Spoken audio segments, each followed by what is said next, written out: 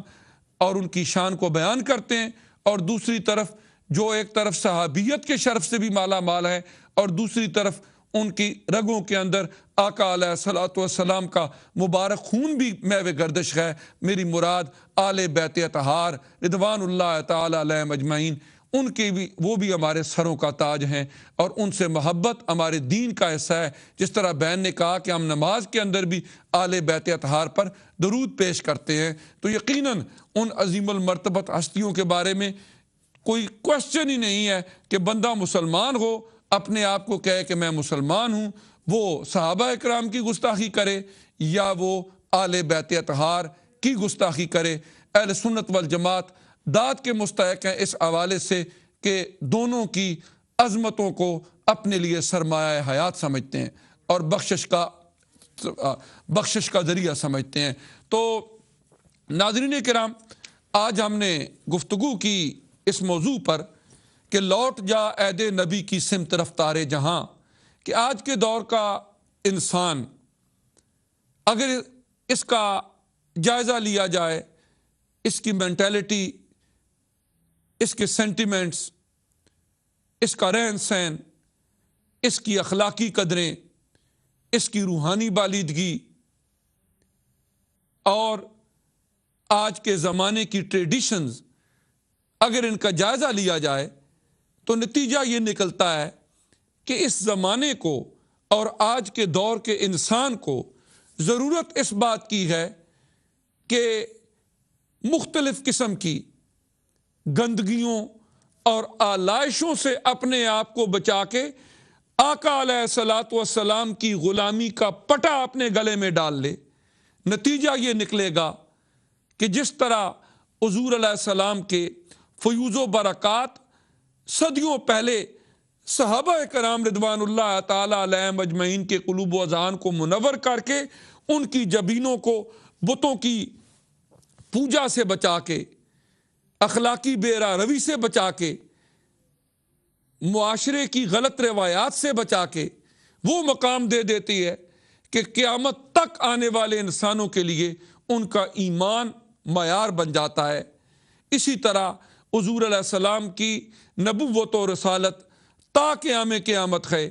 اور آپ کے فیوز و برکات نہ صرف تا قیام قیامت بلکہ بعد از قیامت بھی جاری و ساری رہیں گے۔ یوم محشر میں بھی آپ کے فیوز و برکات کی برسات جاری رہے گی۔ تو حضور علیہ السلام سے اپنا ایک تعلق اس ربیع الاول شریف کے مہینے کے اندر ایسا ہم وابستہ کر لیں کہ اپنی اصلاح کا سامان پیدا کر لیں، تاکہ دنیا کی زندگی بھی پرسکون اور مطمئن ہو اور آخرت کے اندر بھی اللہ کی رحمتیں ہماری منتظر ہوں۔ جزاک اللہ خیر الجزاء فی الدارین، فی امان اللہ تعالی۔